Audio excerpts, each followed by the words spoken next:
Donc voilà, donc on démarre Bezrat Hashem, 5e Perek de Masechet Eruvin. Donc on en est à Dafnun Gimel Amoud Aleph, donc les deux dernières lignes de Dafnun Bet Amoud Bet.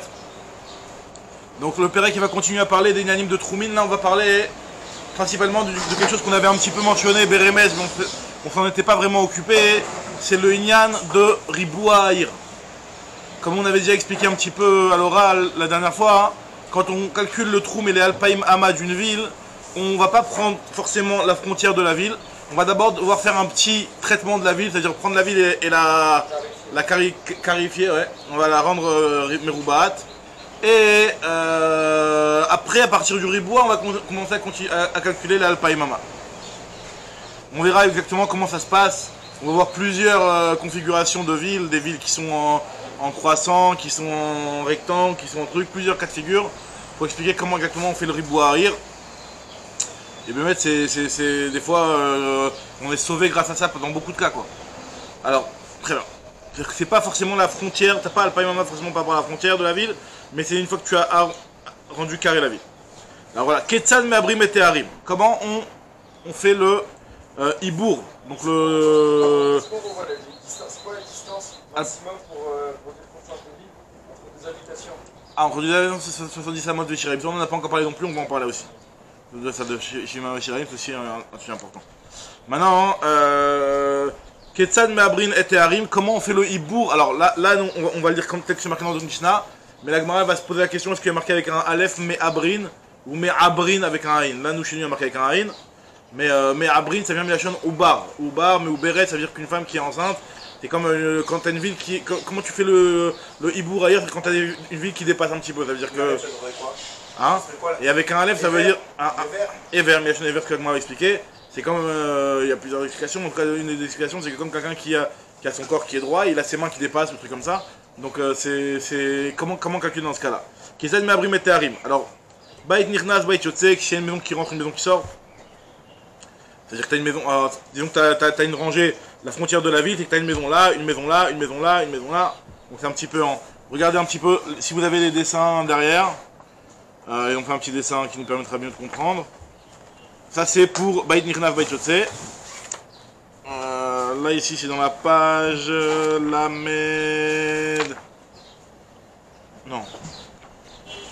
Ouais si. Lamed Vav. La Medvav. Donc il y a une maison qui rentre, une maison qui sort. Tu vois, toutes les maisons elles sont vers l'intérieur, mais il y a une maison qui sort. Dans le premier dessin, Reshpe Aleph. Et Pagoum Nichnas, Pagoum Yotze, c'est qu'en fait tu as la muraille, mais dans la muraille tu as un petit château qui dépasse, et qui fait que finalement, si tu vas tirer ton trait à partir de ce petit château là, et ben tu vas être éloigné de la muraille. On considère que c'est pas un problème. Alors, Ketzad Me'abrin et Teharim. Bait Nirnas, Bait Yotze, Pagoum Nichnas, Pagoum Yotze. Ayusham Gedudiot, Gvohot Asarat Fachim, Veksharim, Venafshot, Shesh Baen, Bet Dira. Alors, ça veut dire que même si les maisons qui sont les maisons qui sont frontalières, ce ne sont pas des vraies maisons, ce sont des maisons Gedudiot, Gvohot.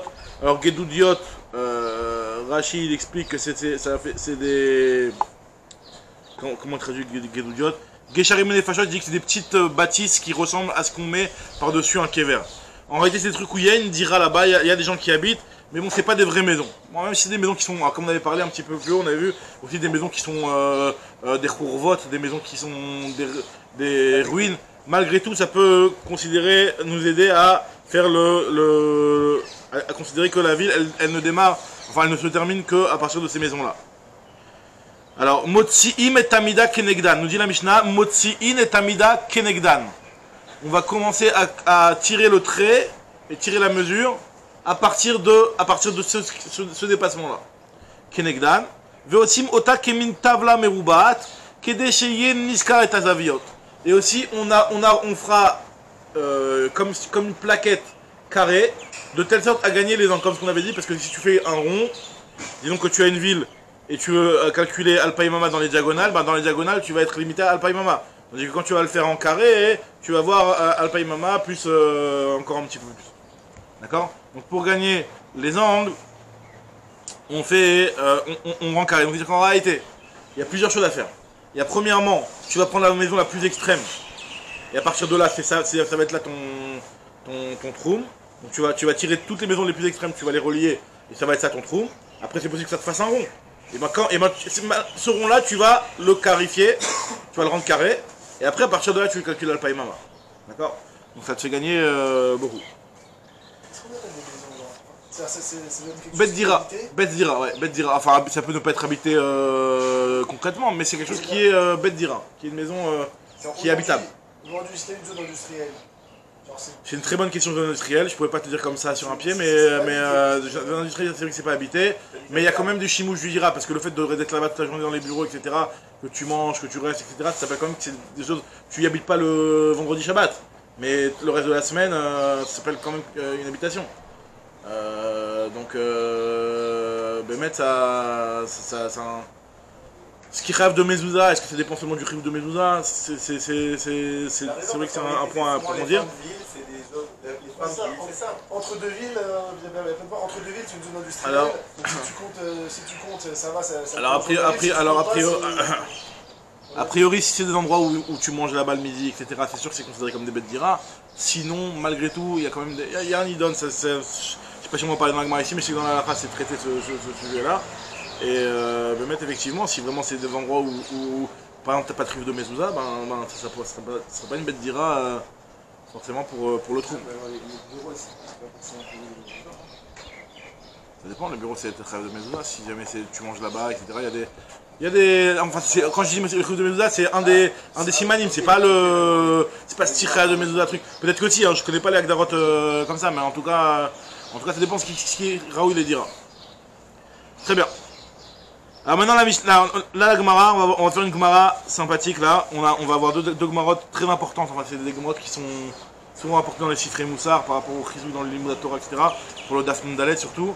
Et le Daf Nun Gimel, bon, ça va être un petit peu de la Gada. Et on va voir un petit peu ceux qui sont forts en rébus. Comment on dit rébus? C'est quoi les rébus déjà? Les rébus c'est des dessins. Ah ouais, on va voir la suite. Moi, en tout cas, on va voir que il faut parler correctement et utiliser un langage qui est propre. On va voir dans la suite de la Gemara. Premièrement, la Gemara va commencer avec le problème du Lachon. Le fait qui est marqué dans notre Mishnah avec un Aïn. Est-ce qu'il faut le lire avec un Aïn ou avec un Aleph? Voilà, ça c'est le premier sujet de la Gemara. Rav Shmuel, il y a une marque entre Rav Shmuel, il y en a un qui enseigne dans notre Mishnah Chad Tanem Me'abrin, comme c'est marqué chez nous, et Chad Tanem Me'avrin avec un Aleph.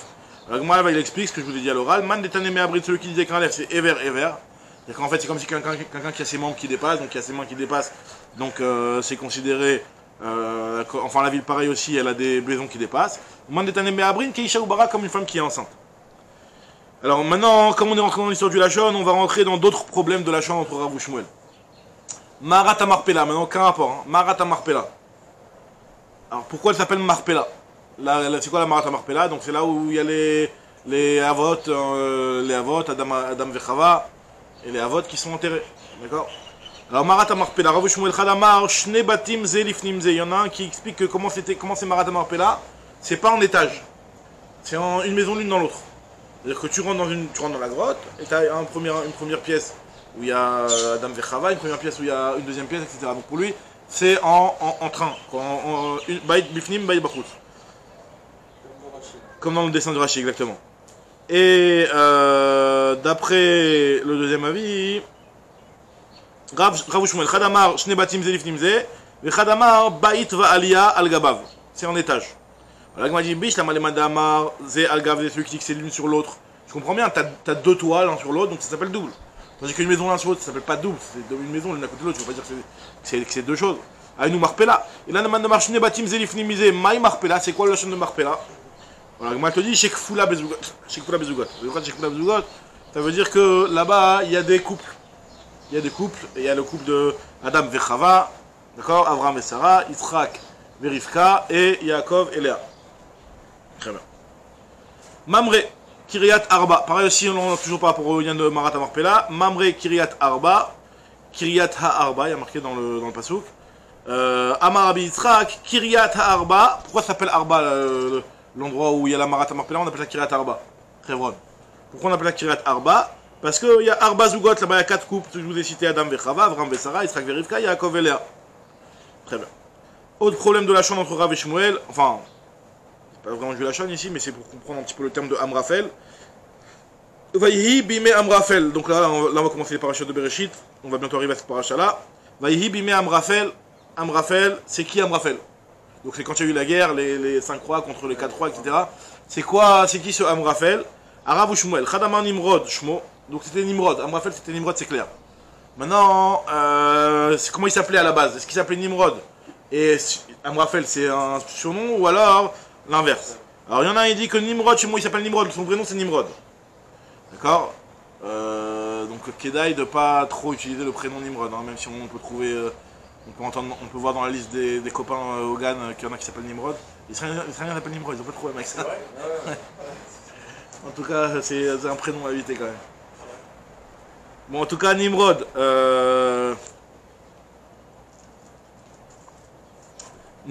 Khadamar Nimrod Shemo. Il y en a qui s'appelle Nimrod. Velama Nikra Shemo Amrafel. Pourquoi on l'appelait Amrafel? Chez Amar Veipil le Avraham Avinu Betor Kifshanaesh.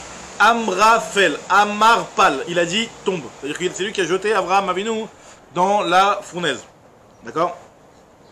Les Khadamar, Amrafel, chez moi, il y en a un qui dit que c'était Amrafel chez moi. On ne dit pas qui de Rav et Shmuel a dit quoi, mais en tout cas, il y en a un qui a dit comme ça, il y en a un qui a dit comme ça. Que en réalité, son vrai nom de base c'est Amrafel, donc ne cherche pas à voir qu'est-ce qu'il y a derrière le nom Amrafel. Ça, c'est toujours dans les Gemara, des fois c'est un petit peu une ambiguïté, des fois le nom Mekori, la Gemara, on dirait que ça, peu importe d'avoir une signification dans le nom Mekori. Le nom Mekori, Amrafel, c'est Amrafel. Je ne cherche pas à comprendre ce que ça veut dire derrière, est-ce que ça veut dire Amarpal, etc. Et il y a son nom, un petit peu le nom, le surnom. Et là, on va essayer de trouver un jeu de mots dans le nom. Et des fois, je vois bien dans la Torah, des fois aussi, Yehuda, c'est des noms qui eux-mêmes, ils ont déjà une signification. Déjà dans le nom de base, il y a déjà une signification. Mais la Gemara, la plupart du temps, elle te dit, il y a le nom de base. Ça, je cherche pas à comprendre. Et pour les Shvatim, c'est clair. Pour les Shvatim, le nom de base, il y a une signification. Mais là dans Nimrod et pour Nimrod et Amrafel, on te dit pas Nimrod et Amrafel, chacun on va essayer de te dire c'est quoi le jeu de mots. Non, il y a son prénom de base et il y a Amrafel, le nom en plus, ou l'inverse là. On te dit qu'en réalité il s'appelait Amrafel, mais la man nikra chez Nimrod, chez Imrid et kol alam kulo bemalchuto. Alav bemalchuto. C'est-à-dire qu'il a entraîné que le monde se rebelle contre Dieu. Donc on connaît l'histoire de Nimrod. C'est même Nimrod c'est avec la tour de Babel, tout ça. Vayakom melech chadash al Mitzrayim. Donc là avec moi dans Sota. Ouais. Vayakom melech chadash al Mitzrayim. Rav ou Shmuel chad amar chadash mamash ve chad amar shintrad shuk zerotav. Donc il y a marqué que quand il y a eu dès que tous les Achim sont morts, il y a marqué qu'il y a un nouveau roi qui s'est levé et qui a commencé à servir les Bnei Israël. Il y en a un qui dit hein. Non, c'était au début ça. C'est au début, non? C'est dans le premier périque, la fin du premier périque. Vayakom melech chadash al Mitzrayim. Je te dis ici de côté, une seconde. Hey. Yud Aleph, Amudef. Alors Agmal te dit que la fin de l'Abim c'est le Mashiach. Oui, c'est l'histoire de Yosef.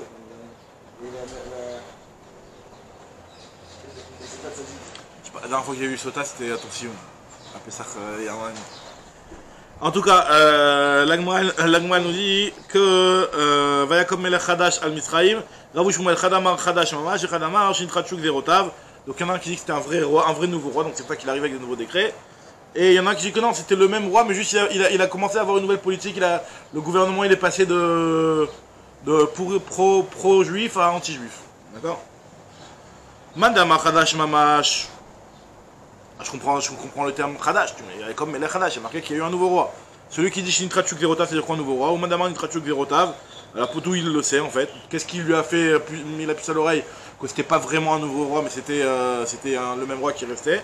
Midelokti Vayamod Vayimloch. Il n'y a pas marqué il est mort, il y a eu un nouveau. Il y en a un qui est mort, il y en a un qui a régné. Donc vu qu'on ne nous a pas parlé de la mort de l'ancien paro, donc ça lui a mis la puce à l'oreille que finalement c'était le même qui a changé de Shita. Ou le Madama den Shintrachuk Zerotav, Activa Asherlo Yada et Yosef. Celui qui dit que c'est un nouveau roi, il y a marqué qu'il n'avait pas connu Yosef. Si c'est l'ancien roi. Celui qui dit que c'est l'ancien roi qui a changé de Xéroth. Alors comment tu peux me dire sur lui qu'il n'a pas connu Yosef? Alors moi dit non, c'est pas qu'il n'a pas connu, il faisait comme si il ne le connaissait pas. Maya Asherlo Yada et Yosef. Deave Dame Keman Delo Yada le Yosef Kal. Par son comportement et par ses xérotes, on dirait qu'il se comportait comme si qu'il ne connaissait pas du tout Yosef. On dit pas entre Rabbi Shmuel qui a dit quoi parce qu'on sait pas ou... Alors souvent quand on est comme ça, c'est qu'on ne sait pas. On sait qu'il y avait les deux ils étaient en marloquette et qu'il y en a un qui a dit ça. Quand on te dit Chad Echad, c'est qu'on ne sait pas. Et souvent l'Agma, des fois quand elle te dit Chad Echad, après l'Agma elle commence à essayer d'apporter des preuves par rapport à d'autres histoires pour essayer de trancher qui a dit quoi. Mais là apparemment elle n'avait pas de preuve donc elle est restée. Il y en a un qui a dit ça, il y en a un qui a dit ça. On ne sait pas qui a dit quoi. Très bien. Amar Rabbi Yochanan. Alors là maintenant on va voir des histoires avec Rabbi Yochanan. Rabbi Yochanan nous dit que Yutchet Yamim Gadalti etzel Rabbi Oshaya Beribi. Alors il y avait un qui s'appelait Oshaya Beribi. C'était un Tunisien. Non, je rigole. Oshaya, alors Beribi, quand c'est marqué dans le Beribi, comme Rachid dit ici, c'est que c'est. Beribi ça veut dire Gadolador. Rabbi Oshaya Beribi, c'est le Rabbi Oshaya qui était le Rabbi Oshaya de la génération. Comme tu dis, Rav Chaim, le Rav Chaim Beribi. C'est le. Voilà, c'est le Gadolador. De partout il y a marqué Beribi, c'est le Gadolador. Donc il te dit que moi j'ai voulu Rabbi Yochanan, j'ai voulu aller dans la yeshiva de Rabbi Oshaya Beribi, je suis resté là-bas 18 jours. En 18 jours, j'ai appris qu'une seule chose. Et ça va être notre histoire à nous dans notre Mishnah, est-ce qu'on dit avec un Aïn ou avec un Aleph. Gadalti c'est Rabbi Oshaya Beribi, velo lamati mimenu ela davar echad. Bemishnatenu, ketzad me'abrin et harin be'alef. Lui il a appris avec un Aleph. Là, il m'a dit, ah bon, comment tu peux me dire que chez Rabbi Oshaya Beribi, là-bas tu as appris qu'une seule chose? Pourtant tu as marqué là-bas que dans la yeshiva il y avait 12 élèves. Veha amar Rabbi Yochanan, Yudbet talmidim ayul de Rabbi Oshaya Beribi. Il y avait 12 élèves dans la yeshiva de Rabbi Oshaya Beribi. Yudchet yamim gadalti benehem. Et je suis resté là-bas que 18 jours. Velamad tilev kol echad ve'echad ve'chokhmat kol echad ve'echad. J'ai réussi à rentrer dans les profondeurs de la chokhma de chacun et dans le cœur de chacun. C'est-à-dire que j'ai réussi à savoir, comme Rachid explique, alors le lève de Kol Echad Vechad, c'est-à-dire j'ai vu combien chacun était mechoudad, combien chacun était chacham, il était aiguisé dans son esprit, et la chorma de chacun de savoir combien chacun connaissait de Torah. C'est-à-dire j'ai réussi à mesurer la grandeur de chacun de ces 12 élèves. Donc ça veut dire qu'il a appris des choses. Pour mesurer la grandeur de ces élèves, il faut que vous échangez, il faut que vous parliez Bélimut, il faut qu'il y ait du limout qui passe. Donc Agma, elle te dit... Donc comment tu peux me dire qu'il n'a appris qu'une seule chose? Il est resté 18 jours, 12 élèves, il a réussi à les sonder de A à Z. Alors Agma, elle te dit plusieurs réponses. Gamar, Mechila. Chokh. Lev kol echad vechad, chokh kol echad vechad. Agma, elle dit Lev kol echad vechad, vechokh kol echad vechad, Gamar. Gemara le Gamar. Quand on te dit qu'il n'a pris qu'une seule chose, en Gemara il n'a pris une seule chose. Mais après de sonder, de connaître, bien faire connaissance avec chacun des 12, ça oui, il a pu faire connaissance avec chacun, mais il n'a pas pris de Gemara pour autant, il n'a pas eu d'enseignement et de tradition qu'il avait reçu de Rabbi Oshaya Beribi. Iba Etema, il y en a qui disent que Minayu Didhu Gamar. Il a appris deux. De ces 12 élèves, il a appris beaucoup de choses. Mais Minayu, mais du Rav, du Rosh Yeshiva de Rabbi Oshaya Beribi, Miné, Didé, lo Gamar. Par contre, de lui, il n'a pas appris. Troisième réponse, Iba Etema, Davar Echad Bemishnatenu Kama. Quand on dit qu'il n'a appris qu'une seule chose, c'est qu'en réalité, il n'est pas en train de dire qu'il n'a pas beaucoup appris dans cette yeshiva, mais que par rapport à notre Mishnah, hein, il n'a appris qu'une seule chose. Mais par rapport à d'autres sujets de la Torah, il a pu apprendre beaucoup d'halachot. Ok. Amar Rabbi Yochanan, Kshainu lomdim Torah etzel Rabbi Oshaya Beribi, lorsqu'on étudie la Torah chez Rabbi Oshaya Beribi. Alors il y en a qui disent que c'était une deuxième version quand il est reparti une deuxième fois. Mais en tout cas, ou peut-être c'est la première fois quand il était dans les 18 jours là. Aïnou Yoshvim Arba'a Be'ama. Nous étions 4 par Ama. Tu prends une Ama de 60 cm, 60 cm, une balata comme un petit carrelage. On était 4 dessus. Il n'y avait pas de point de distanciation. Voilà, il n'y avait pas de problème de corona à l'époque. Donc ils se mettaient tranquilles. Et ils étaient 4 par Ama. Donc ils étaient très serrés. C'est-à-dire c'est pour nous dire que à tel point, à quel point ils venaient en masse pour étudier chez Rabbi Oshaya. 80 exactement. Et la Gemara te raconte que Rabbi, à l'époque de Rabbi, pour venir étudier les enseignements de Rabbi, il venait, il se mettait à 6 par Ama. Donc 6 par Ama, c'était vraiment très serré. Alors ce que nous dit la Gemara ici, Ama Rabbi, Kshainu Lomdim, non, c'était au contraire, pas que chez Rabbi, c'est quand on allait étudier la Torah chez Rabbi Elazar ben Shamoua. Ama Rabbi, Kshainu Lomdim Torah et c'est Rabbi Elazar ben Shamoua. Lorsqu'on a étudié là-bas la yeshiva de Rabbi Elazar ben Shamoua, on était 6 par Amat. Amar Rabbi Yochanan, Rabbi Oshaya Beribi Bedoro, qui Rabbi Meir Bedoro. Rabbi Oshaya Beribi dans sa génération, il était comme Rabbi Meir. Ça veut dire quoi? De la même façon que Rabbi Meir Bedoro, Lo Yachlu Chaverav, la mode dato.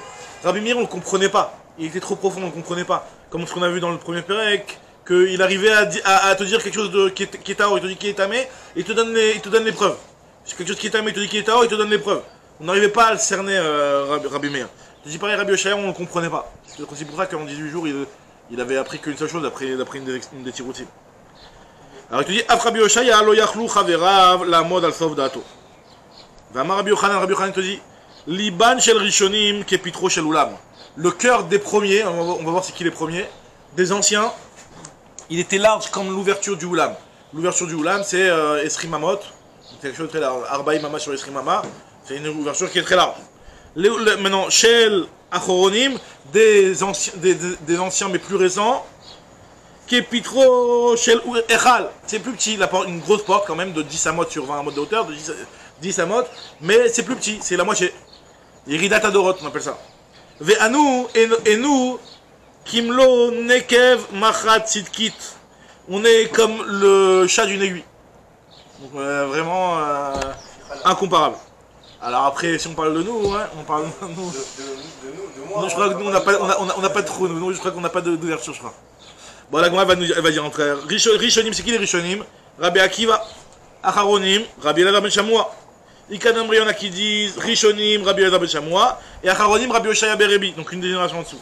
Ve'anu, Kimlo Nekev Machat Sitkit, et Amar Abaye Abaye dit Ve'anan, et nous, donc encore après Rabbi Yochanan, la génération de Abaye, qui Sirta Begouda Legmara.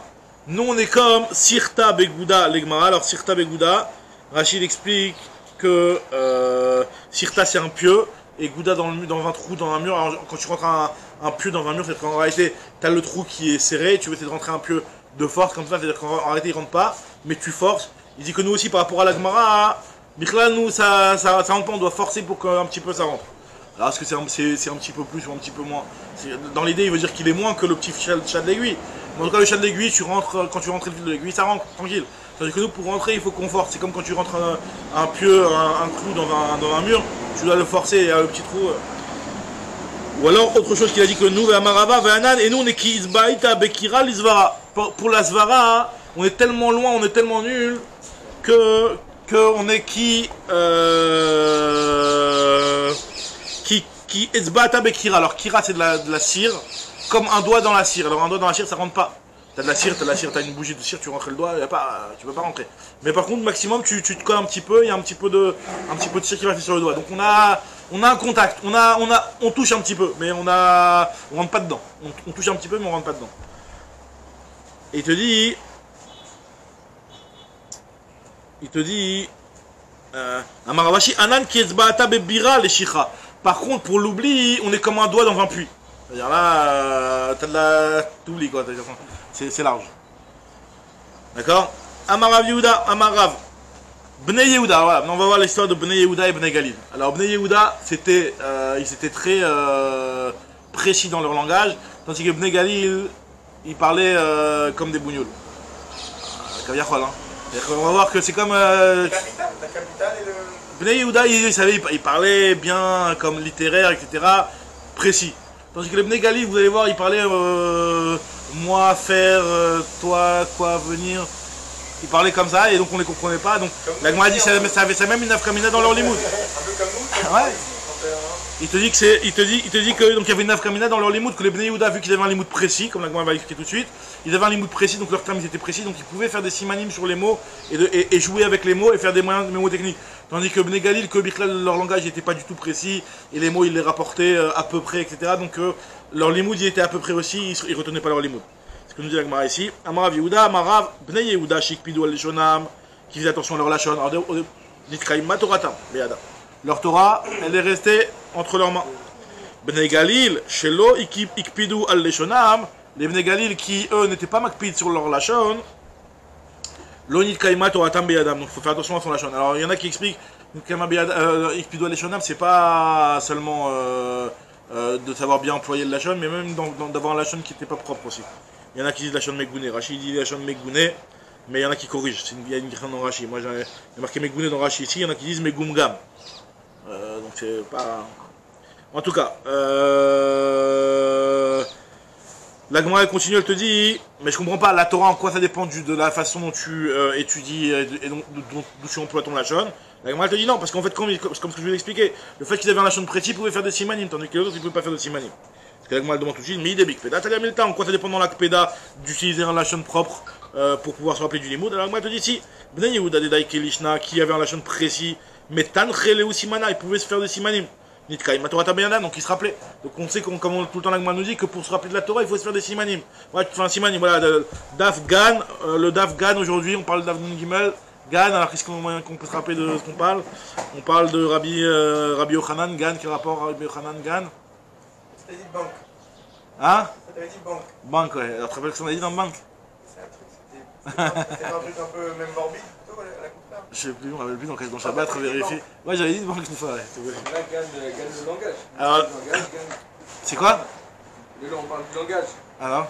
Au gagne, tu apprends le Un Chazak, au Gan, on parle du langage Chazak. Très bien. Alors, que je me rappelle, c'est la Gimel de Shabbat. ah, ouais, tu vois, c'est là, on a. Avec La Gimel de Shabbat. Ah oui, quand Donc, avec ça,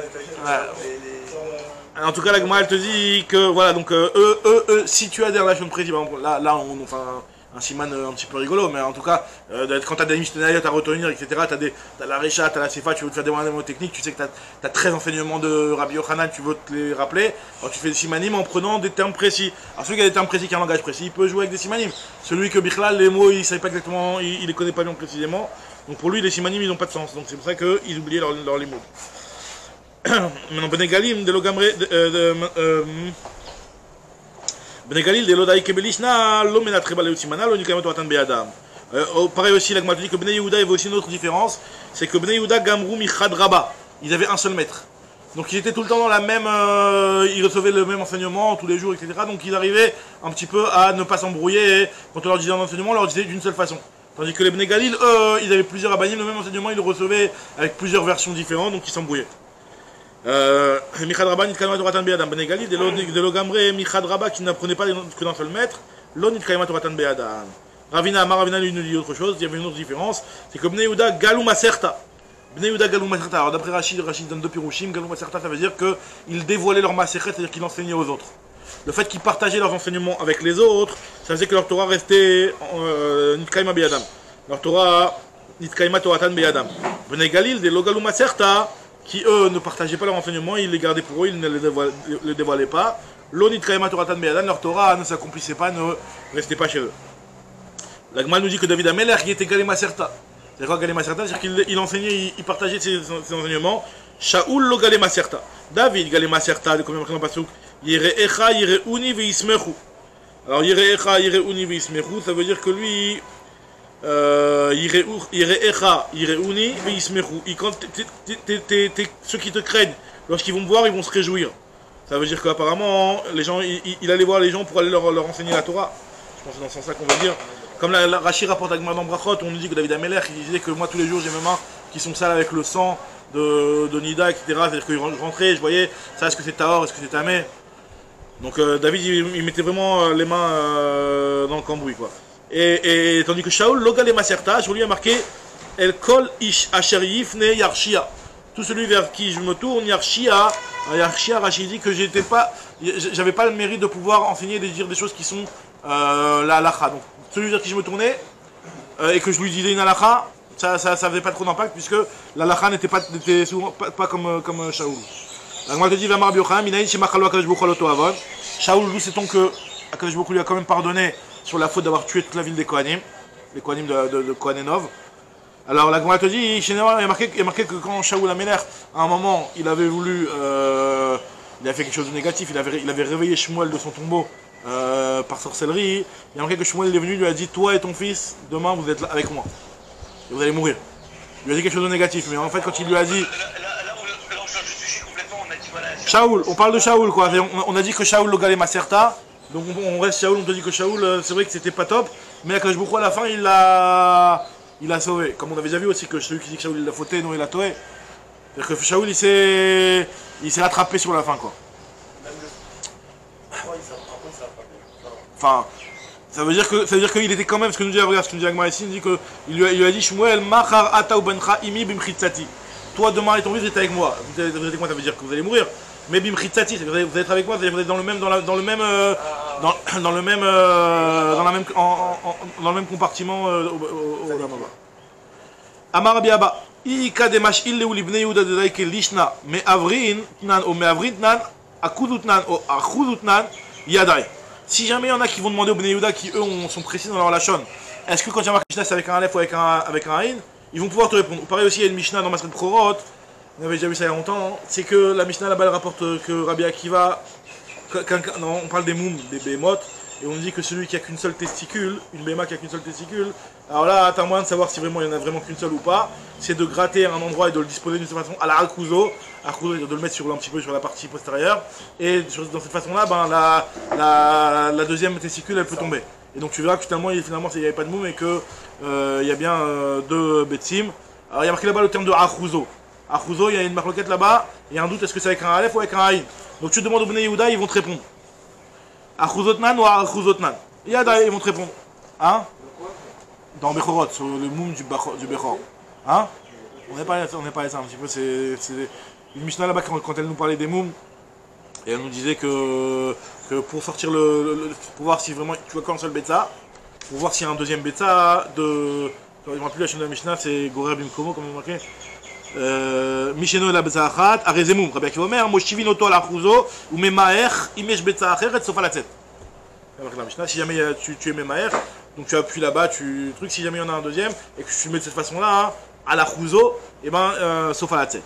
Et là-bas, il y a une chéla, est-ce que c'est achuzo avec un in ou avec un aleph? Et là, tu demanderas au Bnei Yehuda, ils vont te répondre. Et finalement, ils ont été voir Bnei Yehuda, ils leur ont demandé comment, et ils ont dit que non, yesh veyesh. Il y en a qui font comme ça, il y en a qui font comme ça. Donc ils n'ont pas trop aidé à faire avancer l'histoire. Alors, Bnei Yehuda, Dedaike Lishna, Mechila. Moi j'ai sauté une ligne. Alors, ils vont savoir. Chez Linou, ils leur ont demandé. Amrele, ils lui ont dit Ika detane ma'abrin, Ika detane ma'abrin. Il y en a qui le font avec un Aïn, il y en a qui le font avec un Aleph. Ika detane akuzo, Ika detane achuzo. Il y en a qui le font avec un Aïn, le achuzo, il y en a qui le font avec un Aleph. Donc il n'y a pas de. C'est pas grave. Bnei Yehuda de la Kelishna. Alors la Gemara nous dit, donne-moi un exemple où les Bnei Yehuda ils sont médaillés dans leur lachon. Maïhi, donne-moi un exemple. Des Aou Bar Yehuda, une fois il y avait un type de Yehuda. Des Amar Léou, il a dit Talit Yeshli Lemchor. J'ai un talit à vendre, j'ai une tunique à vendre. Amroulé, ils lui ont dit Mike Van, talitar, quelle couleur il est ton talit? Amar Léou Ketardin. Allez Adama. Comme les épinards, les feuilles d'épinards. Donc ça veut dire quoi? Ça veut dire qu'il a dit la tardine, donc il a su employer précisément selon la couleur, le légume approprié, etc. Bnei Galil, on dit qu'ils n'avaient pas un langage précis. Dès lors avec Elishna Maïd, donne-moi l'exemple. Aou Bar Galila, une fois un type de Galil, de Have Ka'azil. Ve Amar Léou, il a dit Amar, il disait Hamar Leman. Il a dit qui c'est qui veut acheter du Hamar? Là, on savait pas, il disait Hamar, on ne savait pas s'il disait Hamar, Amar, Emar. Qu'est-ce qu'il veut dire? On voyait qu'il voulait dire un mot. Hamar Leman, c'est-à-dire qui c'est qui veut acheter du Hamar? Qui c'est qui veut acheter du Hamar? C'est quoi du Hamar? Hamar, du vin? C'est un Hamor. Et Emar, c'est un Keves. Qu'est-ce que tu vends exactement? Ou Hamar avec un Aïn, tu veux vendre de la laine. On voit ce que tu veux. Donc, on un exemple, on voit qu'eux, ils n'étaient pas précis dans leur langage. Vamalou Hamar Leman, Amrouli, ils ont dit Glila, choté, espèce de Galiléen choté. Hamar les Mirkav, tu veux vendre un chameau sur lequel on va chevaucher. Hamar les Michté, tu veux vendre du vin à boire. Hamar les Milbash, tu veux vendre de la laine pour qu'on l'utilise en tant que vêtement. Imar les Tkassa, tu veux vendre un keves pour lui faire la shrita. Donc c'était pas précis. Pourquoi les Tkassa? Les Tkassa, c'est Vaïkasser, c'est faire la shrita. Tu verras dans le Targum quand tu fais Vaïshrot, Vaïkasser.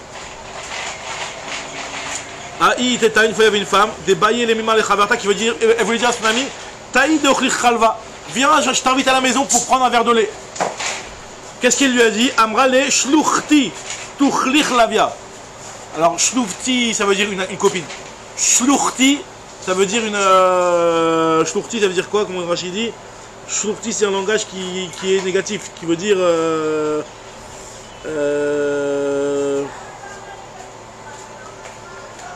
Shluchti, mais comme ça ne veut pas dire shluchti. Mais en tout cas, elle a dit shluchti, tuchlich chalva. Au lieu de dire tochli chalav, elle a dit tochlich chalva. C'est-à-dire que tochlich lavia, c'est-à-dire qu'une lionne te mange. C'est-à-dire que le mot, au lieu de la découper comme normalement, elle voulait dire ochlich je vais te donner à manger, Khalva du Khalav. Elle a dit, Tochli, que va te manger, Lavia, Tochlir, que te mange, Lavia, une lionne. Donc il déformait les mots. Ah, il y avait une autre femme de Hachale Kamedi Daina qui est venue devant un Dayan. C'est un peu l'histoire de Ben Yoyada, non? C'est un petit peu. L'histoire de Ben Yoyada, quand il est parti chercher le lait de la lionne. Et donc La langue, il y avait un truc de la langue, comme quoi il lui a dit. peut-être, je sais pas, je me rappelle pas. Ok, très bien. Ils ont changé le Khalva en Kalva. Ah oui, d'accord. Là c'est Khalva en Lavia, en Lyon. Amrale, elle lui a dit, Miri, Amrale, elle leur a dit, Mechila, j'ai fait une ligne. Haït et Tadéatia les Kamia Daina, il y avait une femme qui est venue aussi devant les Dayanim, elle voulait se plaindre qu'elle avait perdu une table. Qu'est-ce qu'elle a dit? Amrale, elle a dit au Dayan, Mari Kire, Tafla Havatli, Veganvuchmin, Vekadouavat, de Kachadroulach, il avait l'homme Tekarach Ara. Alors elle a dit une phrase complètement déformée. Ce qu'elle voulait dire, tout simplement, elle voulait dire que j'avais une table, Tavla, donc une tabla, une tablette, que j'ai perdue, que j'ai été volée, et la table elle était tellement grande que elle te dépasse en taille. C'est ce qu'elle voulait dire. Mais qu'est-ce qu'elle a dit? Regardez dans les mots, elle a dit, au lieu de dire Kiri avec un kouf qui veut dire mon maître, elle a dit Kiri avec un kaf qui veut dire esclave. Monsieur mon esclave, Tafla à Italie, j'avais une tafla. Alors tavla ça veut dire une tablette, mais tafla ça veut dire une poutre. J'avais une poutre, vegan vuchmin, et on l'a volée de toi. Au lieu de dire on me l'a volée, on l'a volée de toi. Et vegan vuchmin, vekadu havit, des kachadroulach il avait, et elle était comme ça que quand on te pendait dessus, elle dit Odan, quand on te pend dessus, et ben tes pieds ils dépassent, ils touchent pas le sol. Donc on va. Faut regarder les mefarshim de le Maharsha et le Ben Yoyada qui dit beaucoup de romazim sur ça. Et donc Pshat Pachout, c'est vrai que ça veut dire qu'il déformait les mots en tout cas. Il déformait, il parlait comme des bougnoules.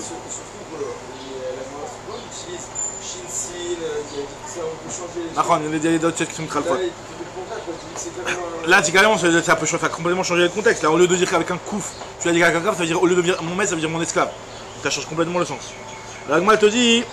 Amhata de Berebi, maintenant on va donc voir ceux qui parlent avec Chochma maintenant. Amhata de Berebi, la servante de Rabbi, qui havat mishtaye belashon Chochma, lorsqu'elle elle parlait avec Chochma, Amra Achi, elle disait comme ça. Alat nakfat, alors quand elle avait, la servante de Rabbi, donc elle était dans la cantine de chez Rabbi, il y avait des fois la Chachamim, quand il n'y avait plus à manger, elle voulait leur dire allez c'est bon, rentrez chez vous. D'accord? Comment elle leur disait? Elle leur disait, le petit, alors comment ça se passait? Il y avait une cruche de vin, d'accord? Ils arrivaient tous avec la louche et ils se servaient. Alors elle leur a dit, la louche touche le fond. C'est pour dire qu'il n'y a plus de vin, ça y est, il n'y a plus de vin, rentrez chez vous. D'accord? Bon, ça veut pas dire qu'ils étaient là-bas pour le vin, mais ça veut dire en tout cas quand il n'y a plus de vin, il n'y a plus rien à manger. Là-bas, ils ne mangeaient pas sans avoir un petit pinard à côté. Alors la Gemara te dit, Alat Nakfat Bakad, la louche, c'est un petit, Alat c'est un kéli, donc c'est un cos ou un mini-cad. La louche, elle touche le fond de la cruche. Yadaon Ishraya Lekinehon. Donc maintenant que les petits oiseaux, que chacun rentre dans son nid.